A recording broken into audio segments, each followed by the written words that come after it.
जब जब सत्ता वा सरकार आफ्ना असफलता, भ्रष्टाचार र काण्डहरूले गर्दा अप्ठ्यारोमा पर्छ, तब तब जनताको ध्यान अर्कैतिर मोड्न यो रणनीतिको धेरै प्रयोग हुने गर्छ। तपाईहरुलाई एउटा कुरा अचम्म लाग्छ होला, मैले पनि अस्ति प्रधानमन्त्री भएपछि नै थाहा पाएँ, भारतले नेपालको जग्गा मात्र हैन, नेपालले पनि भारतको जग्गा धेरै ठाउँमा मिचेको रहेछ।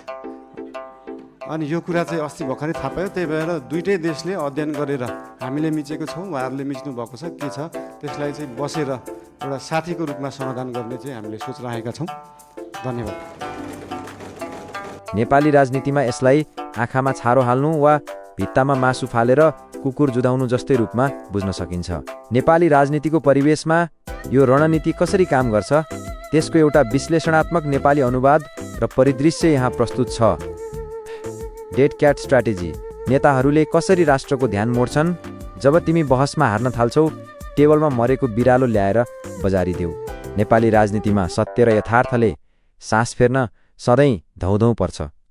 जब देशमा महँगी, बेरोजगारी, भ्रष्टाचार, सहकारी ठगी वा युवा पलायनको मुद्दाले सरकारलाई घेर्छ, तब हाम्रा नेताहरू यही पुरानो र कुटिल चाल डेड क्याट स्ट्र्याटेजी प्रयोग गर्छन्। यसको नियम एकदमै सरल छ। जब तिमी मुख्य मुद्दामा घेरिन्छौ, तब यस्तो अनौठो र सनसनीपूर्ण विषय मरेको बिरालो बहसमा ल्याइदेऊ जसको गन्ध र हल्लाले गर्दा मान्छेहरू मुख्य समस्या बिर्सेर त्यही विषयमा अल्झियोस्। जनताको भोक, गरिबी वा रोजगारीका मुद्दा सुल्झाउनुको सट्टा सत्तापक्ष र तिनका हनुमानहरूले मिडिया र सामाजिक सञ्जालमा आवेगपूर्ण र भ्रामक विषयहरूको बाढी ल्याइदिन्छन्।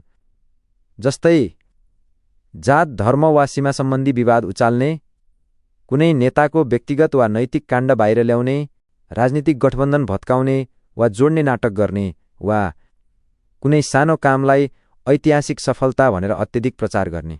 रातारात देशको ध्यान बदलिन्छ। विश्लेषकहरू सक्कली मुद्दा छाडेर नयाँ विवादमा बहस गर्न थाल्छन्।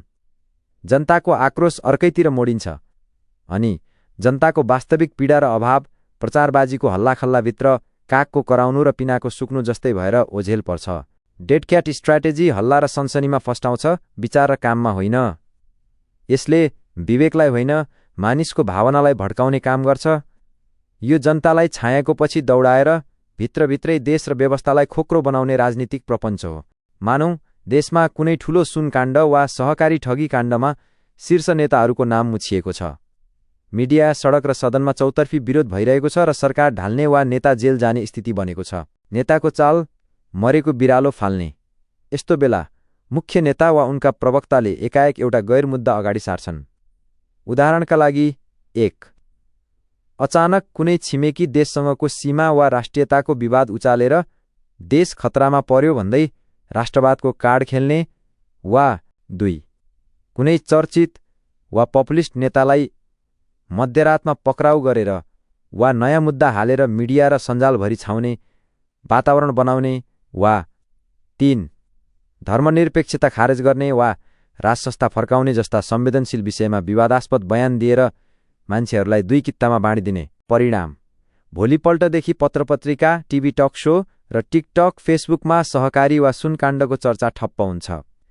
मानिसहरू त्यो नेतालाई किन समातियो वा देशमा धर्म वा राष्ट्रियता के हुन्छ भनेर आपसमा जुझ्न थाल्छन्। मूल मुद्दा भ्रष्टाचार टेबलमुनि थिचिन्छ र मरेको बिरालो, नयाँ विवाद मिडियाको मुख्य समाचार बन्छ। नेताहरूले फेरि एकपटक सजिलै उन्मुक्ति पाउँछन्। भविष्य आफ्नो आफै नै अरूको हियाई बनाउँदैन यो